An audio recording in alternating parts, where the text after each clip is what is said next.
Assalamualaikum warahmatullahi wabarakatuh. Salam sehat untuk kita semua, baik rekan-rekan sekalian. Kesempatan kali ini saya akan memaparkan mengenai kuesioner blockage. Apa itu kuesioner blockage? Akan kita kupas satu demi satu ya. Kuesioner blockage adalah kuesioner yang diciptakan oleh Matthew Cook dan Dave Francis pada tahun 2008. Update terbaru sumber yang saya dapatkan adalah tahun 2008, di mana pada kuesioner ini kita akan dapat mengetahui bagaimana sebuah tim bekerja dengan baik gitu. Apakah memang dalam tim itu sudah berkembang dengan baik, ataukah sebenarnya ada hambatan-hambatan dalam tim tersebut yang perlu untuk diperbaiki.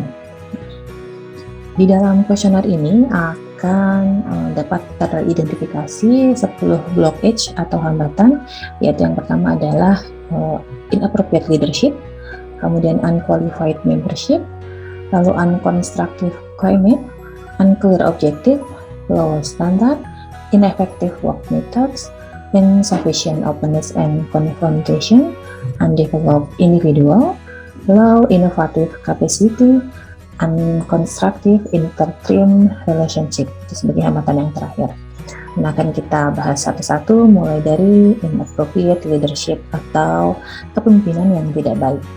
Dalam sebuah tim, tentu seorang pemimpin memegang peranan kunci atau peranan yang sangat penting, di mana ketika seorang pemimpin itu berkualitas, maka dia akan bisa membawa timnya bekerja secara efektif. Nah, indikator pemimpin efektif menurut Cook dan Francis itu sudah dapat kita simak bersama-sama ya. Kurang lebih ada mengenai standar yang dia inginkan harus jelas, kemudian bagaimana juga dia memegang personal belief-nya, bagaimana dia mengelola trust and loyalty dari anggota timnya, dan lain sebagainya. Yang kedua adalah unqualified membership atau anggota yang tidak berkualitas. Dalam sebuah tim tentu dibutuhkan adanya kerjasama dari masing-masing anggota tim. Juga dibutuhkan adanya keseimbangan antara kemampuan teknis yang dimiliki oleh masing-masing anggota tim dengan karakter personal yang dimiliki oleh anggota tim tersebut. Contoh komposisi peran tim yang ideal di dalam sebuah tim itu harus ada yang namanya pencetus ide, kemudian ada yang namanya analis, lalu ada yang namanya penggerak, perencana, kemudian resisten atau penahan, dan terakhir adalah doers atau pelaksana. Nah, ketika dari peran ini ada yang hilang, maka harus ada yang bisa mengisi kekosongan dari peran tersebut. Yang ketiga adalah unconstructive climate atau kondisi tim yang tidak konstruktif. Dalam sebuah tim tentu saja diisi oleh orang yang berbeda-beda, berasal dari berbagai macam latar belakang, berasal dari berbagai macam orang yang mengandung nilai-nilai yang berbeda, memiliki harapan-harapan yang berbeda. Maka untuk menyatukan semua anggota tim tersebut dibutuhkan suatu kondisi yang bagus yang bisa membuat mereka bisa bekerja sama dengan baik. Nah, kondisi tim yang positif itu dapat terlihat salah satunya dari adanya komitmen penuh dari semua anggota tim untuk mencapai tujuan bersama yang telah disepakati. Yang keempat adalah unclear objective atau tujuan tim yang tidak jelas. Di dalam bekerja, tentu seseorang membutuhkan kejelasan sebenarnya apa yang hendak dicapai, berapa yang diinginkan, dan lain sebagainya. Nah, ketika anggota tim itu merasa mereka dilibatkan dalam menyusun tujuan kerja tersebut, maka mereka akan lebih mengeluarkan komitmen mereka untuk bersama-sama mencapai tujuan tersebut. Yang kelima adalah low standard atau standar kerja tim yang rendah. Menurut Cook and Francis, pada dasarnya semua tim itu seharusnya memiliki standar pencapaian target dan prestasi yang tinggi. Karena bekerja dalam sebuah tim yang bisa mencapai suatu target yang tinggi, maka itu akan memberikan suatu kepuasan tersendiri bagi seluruh anggota tim. Nah, selain masalah achievement, masalah reward itu juga harus dihargai atau harus ada gitu ya. Dan reward itu tidak harus selalu berbentuk finansial, bisa juga reward itu dilakukan dalam bentuk apresiasi secara personal. standar kerja tim itu sendiri harus ditetapkan secara konsisten dan dia harus mampu mempererat kerjasama dalam sebuah tim. Selanjutnya adalah ineffective work methods atau metode kerja yang tidak efektif. Metode kerja yang baik itu seharusnya dapat menumbuhkan semangat untuk berkompetensi dari masing-masing anggota tim, namun dia juga tidak menimbulkan kejenuhan gitu. Jadi bagaimana caranya supaya bisa tetap ada metode kerja yang bagus, tapi tidak ada kebosanan dalam melaksanakan metode kerja tersebut. Yang ketujuh adalah insufficient openness and confrontation, yaitu kurangnya keterbukaan dalam sebuah tim dan kurangnya konfrontasi. Nah, yang dimaksud di sini keterbukaan dan konfrontasi itu adalah perihal keterbukaan tentang pekerjaan proyek yang sedang mereka kerjakan, misal berupa evaluasi terhadap proyek yang sedang dikerjakan atau yang sudah dikerjakan sebelumnya gitu ya, atau bisa juga keterbukaan berupa masing-masing anggota tim itu bebas untuk mengekspresikan pendapat mereka, pandangan mereka tentang sesuatu hal atau tentang orang lain tanpa takut untuk dicemooh. Sebuah tim yang efektif itu tidak menghindari masalah gitu, tapi mereka justru menghadapi masalah itu dan menyelesaikannya. Menurut Woodcock and Francis, konflik yang positif itu menghasilkan keterbukaan, berkurangnya ketegangan, dan menambahkan adanya kepercayaan dalam tim. Sedangkan konflik yang negatif itu akan melahirkan ketidakpercayaan dan permusuhan. Yang kedelapan adalah adanya undeveloped individual atau individu yang tidak berkembang. Sebuah tim itu seharusnya menjadi tempat bagi masing-masing anggota tim untuk dapat mengembangkan kemampuannya, untuk dapat mengembangkan dirinya masing-masing. Nah, anggota tim yang dapat berkembang dengan baik adalah anggota tim yang aktif, anggota tim yang menyukai tantangan, kemudian juga dia bersedia menerima feedback atau kritik, dan juga dia mampu untuk memanfaatkan kemampuan sumber daya yang dia miliki dengan sebaik-baiknya. Nah, ketika anggota tim berkembang dengan baik, tentu saja dia akan membawa timnya menuju kesuksesan yang lebih lagi ke depannya. Kesembilan adalah low innovative capacity atau kapasitas inovasi yang rendah. Sebuah tim yang efektif itu seharusnya mampu merangsang anggotanya untuk bisa berpikir lebih kreatif, sehingga akan lahir banyak inovasi di dalam tim tersebut. Dalam sebuah tim, tugas-tugas rutin yang dijalankan itu seharusnya dibuat tidak membosankan gitu ya, sehingga mendorong suasana yang bagus yang akan mendorong terciptanya banyak ide, banyak inovasi. Selain itu, perlu juga dibangun sebuah kemampuan untuk bisa menerima, kemudian belajar juga dari kegagalan atas ide-ide yang telah dimiliki namun tidak berjalan dengan baik. Nah, hambatan yang terakhir adalah unconstructive inter-team relationship atau hubungan antar tim yang tidak konstruktif. Tentu saja sebuah tim itu tidak bisa bekerja sendiri, jadi harus berkomunikasi dengan tim yang lain. Namun seringkali antar tim ini tidak dapat berkomunikasi dengan baik.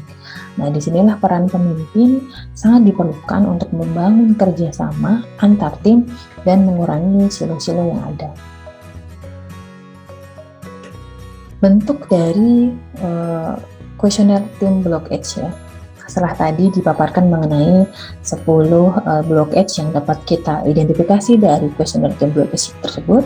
Nah, selanjutnya akan kita bahas mengenai bentuk daripada kuesioner itu sendiri. Dari literatur yang saya dapatkan telah tergambar dengan jelas contoh dari kuesioner tim blockage yang langsung dibuat oleh Woodcock and Francis. Di sini disebutkan bahwa ketika semakin banyak orang yang kita akses, semakin banyak orang yang menjawab kuesioner, itu akan lebih memberikan jawaban yang akurat. Kemudian sebelumnya, di dalam tim tersebut juga, di dalam kuesioner tersebut juga disebutkan definisi tentang tim yang dipahami itu masing-masing orang seperti apa. Gitu. Jadi supaya ada satu kesamaan persepsi. Kemudian selanjutnya ada 5 seksi. Ada 5 section, di masing-masing section itu ada 10 item pertanyaan yang harus dijawab dengan indikator yang disebutkan di paling atas. Kemudian masing-masing seksi ini nanti dikerjakan dengan cara yang sama, Dan di masing-masing seksi ini yang harus dilakukan oleh setiap orang adalah dengan memberikan poin antara dengan jumlah total 20 ya, antara 1 sampai 20. Jadi jumlah total dalam satu seksi itu adalah 20. 20 poin itu dapat diberikan untuk satu item saja, atau dia bisa dibagi rata, atau terserah bagaimana, tergantung menurut masing-masing dari orang yang mengisi kuesioner. Seperti kita lihat contohnya ya. Jadi di seksi 1, section 1. Section 1 itu pertanyaannya adalah, this team will be trained if nomor 1 misalnya, or team leader was more dominant gitu. Jadi ada pertanyaan pemicu di atas, kemudian ada pertanyaan-pertanyaan item-item selanjutnya. Nah, item-item selanjutnya itulah yang harus diisi dengan jumlah-jumlah poin yang harus diisikan antara 1 sampai 20. Jadi dalam satu seksi, section 1 ini total poin yang harus diisikan nanti ada 20 gitu. Kemudian section 2. Section 2 itu pertanyaan pemicunya adalah, this team will benefit if we could improve the way that we, yang pertama, develop shared objective with other teams, reduce resistance to change by team member. Jadi ini adalah pertanyaan kedua. Memang pertanyaannya beragam antara section 1 dengan section 2. Nanti akan saya jelaskan di belakang bagaimana scoringnya. Kemudian section 3, pertanyaan pemicunya adalah, this team will perform better if the team leader made a firm decision once arguments for all sides of an issue has been heard, dan lain sebagainya. Dan di section 4, pertanyaan pemicunya adalah, we will be a more successful team in the wider organization if we understood better what the organization requires of us, dan sebagainya, sampai nomor 40.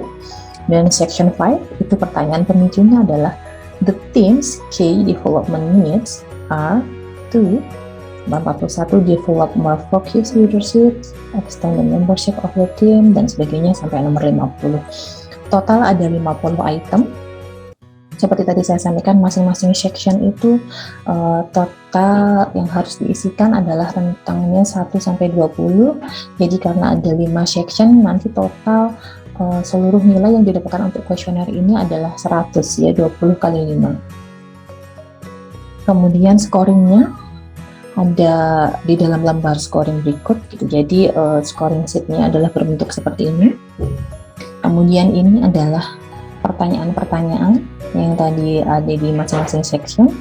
Ini section 1, ini section 2, ini section 3, section 4, section 5. Ini adalah pertanyaan nomor 1, pertanyaan nomor 2, pertanyaan nomor 3, dan sebagainya. Kemudian nanti scoring ini adalah nanti tinggal disalin saja masing-masing poin yang didapatkan dari item ya, masing-masing nilai poin dari masing-masing item ditaruh jumlahnya di sini ya. Kemudian nanti tinggal di total. Nah ini menunjukkan block H yang pertama tadi ya, dari yang tadi sudah disampaikan di awal, yaitu inappropriate leadership ya. Jadi sebenarnya pertanyaan nomor 1, pertanyaan nomor 20, pertanyaan nomor 21, nomor 40, nomor 41 ini adalah menunjukkan pertanyaan yang mengidentifikasi apakah ada inappropriate leadership atau tidak di dalam tim tersebut ya. Demikian juga selanjutnya pertanyaan nomor 2, pertanyaan nomor 19, nomor 22, 39, 42. Ini adalah menunjukkan indikator yang kedua, unqualified membership ya. Dan selanjutnya pertanyaan ketiga sampai nomor 43 ini adalah menunjukkan pertanyaan mengenai unconstructive climate dan sebagainya. Jadi nanti di sini total di sini adalah menunjukkan masing-masing indikator. Jadi dari masing-masing indikator itu jumlahnya berapa ya, appropriate leadership itu nilainya berapa, unqualified membership nilainya berapa ada di sini, unconstructive climate nilainya berapa ada di sini, unclear objective nilainya berapa ada di sini, dan seterusnya. Kemudian nanti dari hasil perorangan, ini adalah scoring perorangan ya. Dari hasil scoring perorangan ditulis ya di masing-masing ini, tinggal disalin nomor 1, nomor 2, 3, 4 dan sebagainya sampai nomor 10, tinggal disalin dari lembar scoring yang tadi. disalin ke dalam individual scores ya untuk masing-masing orang. Kemudian nantinya dia bisa menambah ya nih orang pertama, di sini nanti bisa diselipkan orang kedua, ketiga dan sebagainya. Kemudian nanti akan dijumlah menjadi team average ya, nilai totalnya berapa. Nah ini nanti yang digunakan untuk penilaian akhir. Nah tadi begitu diketahui nilainya berapa untuk masing-masing indikator, biasanya itu dipilih antara 2 atau 3 indikator yang paling besar. Nanti di situ dalam kuesioner ini ada juga action plan-nya, yaitu rencana selanjutnya dari kuesioner itu seperti apa gitu ya. Dibuat action plan-nya. Di sini apa yang harus dilakukan, kemudian bagaimana kita akan tahu bahwa tindakan itu sudah sukses atau belum, kemudian siapa yang akan mengambil action tersebut. Di sini adalah hasil kuesionernya, penjelasan sedikit mengenai hasil kuesionernya, bahwa hasil kuesioner Block H ini adalah merupakan persepsi dari masing-masing individu gitu. Karena ini berupa persepsi, maka diperlukan konfirmasi tindak lanjut mengenai hasil yang didapatkan. Biasanya kuesioner ini diikuti dengan FGD atau wawancara seperti yang pernah dilakukan oleh Mangun Jaya dan Wulandari dan kawan-kawan penelitian pada tahun 2015 dan 2015. Jadi mereka menggunakan Organizational Block H Inventory ini atau OBI. Kemudian mereka mengkombinasikannya dengan FGD dan wawancara untuk mendapatkan hasil yang lebih mendalam. Skor rendah yang didapatkan tadi menunjukkan kekuatan tim tersebut gitu ya, menunjukkan poin-poin yang kuat gitu. Jadi yang rendah justru menunjukkan kelebihan dari tim tersebut. Sedangkan sebaliknya nilai-nilai yang tinggi itu menunjukkan blockage atau hambatan yang dapat ditemui, teridentifikasi dari tim tersebut. Tingginya skor tidak menunjukkan tingkat keparahan masalah gitu, hanya mengidentifikasi sebenarnya bahwa masalahnya di indikator ini, masalahnya ada di indikator ini. Pada umumnya biasanya hasil akhirnya itu akan berfokus pada 2 atau 3 masalah dengan nilai yang paling besar ya untuk diselesaikan terlebih dulu. Nah ini adalah mengenai kuesioner Block H. Ini adalah referensi yang saya dapatkan. Demikian dari saya, teman-teman. Semoga bermanfaat untuk rekan-rekan sekalian. Terima kasih. Wassalamualaikum warahmatullahi wabarakatuh.